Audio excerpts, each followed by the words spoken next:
Hallelujah.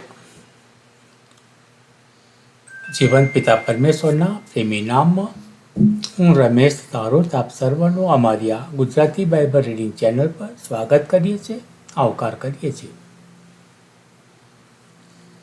વિશેષ અમે બાઇબલને લગતા નાના શોર્ટ્સ પણ ઇન્સ્ટાગ્રામ, યુટ્યુબ પર મૂકી રહ્યા છીએ. તમે તે પણ જુઓ અને તેનો પણ આનંદ માણો.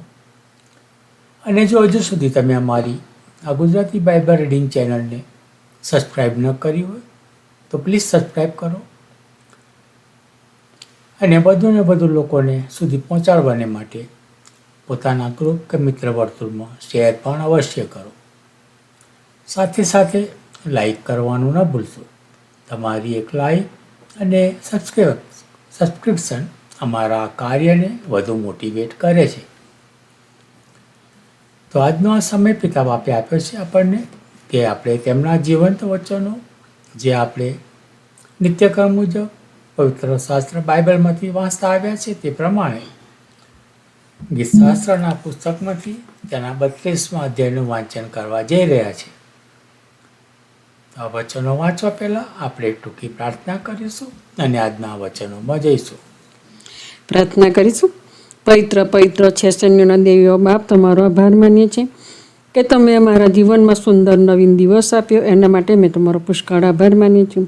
તમારા જીવન વચનો જે વાંચવાનો સમય આપ્યો એના માટે પણ મેં તમારો પુષ્કળ આભાર માનીએ છીએ. તમારા વચનો પર પુષ્કળ આશીષની વર્ષા વરસાવજો અને તમારા વચનો જે તમારા દીકરા દીકરીઓ સાંભળે છે એકના હૃદયમાં તમે વાત અને વ્યવહાર કરજો. અમે તમારા હાથોમાં સોંપાય છે. અમારી ટૂંકી પ્રાર્થના તમારા વહાલા દીકરાના નામથી માગીએ છીએ. સાંભળો અને સ્વીકાર કરજો બાપ. આમેન. પવિત્ર પુસ્તક બાઇબલ ગીતશાસ્ત્રનું પુસ્તક અને તેનો 32મો અધ્યાય. કબૂલાત અને ક્ષમા. જેનું ઉલ્લંઘન માફ થયું છે તથા જેનું પાપ ઢંકાઈ ગયું છે તેને ધન્ય છે. જેને યહોવા અન્યાયી ગણતા નથી અને જેના આત્મામાં કંઈ કપટ નથી તે માણસને ધન્ય છે. હું છાનો રહ્યો ત્યારે આખો દિવસ કણવાથી મારા હાડકાં જીર્ણ થયા, કેમ કે રાત દિવસ મારા ઉપર તમારો હાથ ભારે હતો. મારો રસ જાણે કે ઉનાળાની ગરમીથી સુકાઈ ગયો. મેં મારા પાપ તમારી આગળ કબૂલ કર્યા છે અને મારો અન્યાય મેં સંતાડ્યો નથી.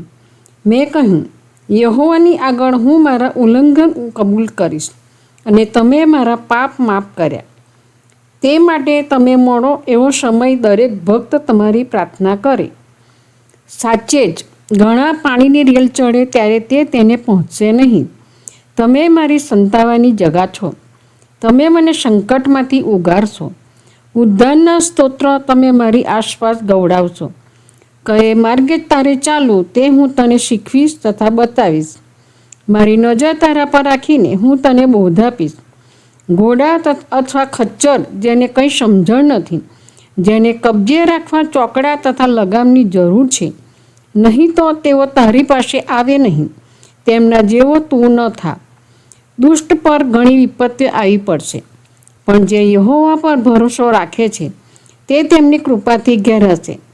હે ન્યાયીઓ, યહોવામાં આનંદ કરો તથા હરખાઓ, અને હે હૃદયના યથાર્થીઓ, તમે સર્વ હર્ષનાદ કરો. પ્રભુ તેના વચનને પુષ્કળ આશીષ અને કૃપા આપો. પ્રાર્થના કરીશું.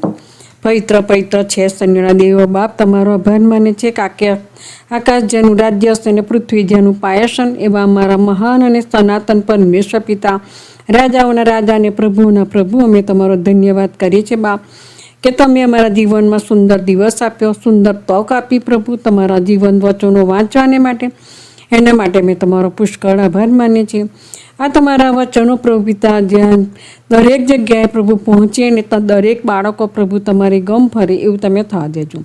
તમારા વચનો પર પુષ્કળ આશીષ અને કૃપા આપજો.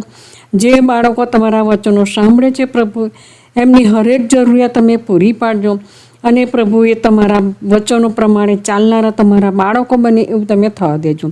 જે લોકો અંધકારમાં ચાલી રહ્યા છે એ લોકોને તમે તમારા અજવાળાના દીકરા દીકરીઓ બનાવો. જે લોકો વ્યસનમાં છે પ્રભુ, એ લોકોનું વ્યસનમાંથી તમે મુક્ત કરો. એ તો પછી અમે કૃપા માગીએ છીએ.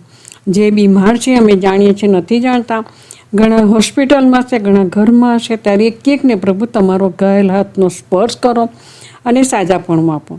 કેટલા એવા લોકો છે પ્રભુ કે એક્સિડન્ટમાં ઘવાયેલા છે, ત્યારે બાપ એ લોકોના ઘાને પણ તમે રૂજવો અને એ બધા પ્રભુ સાજા થાય. એટલું જ નહીં પણ તમારો મહિમા કરે, તમારો આભાર માને એવું તમે થવા દેજો.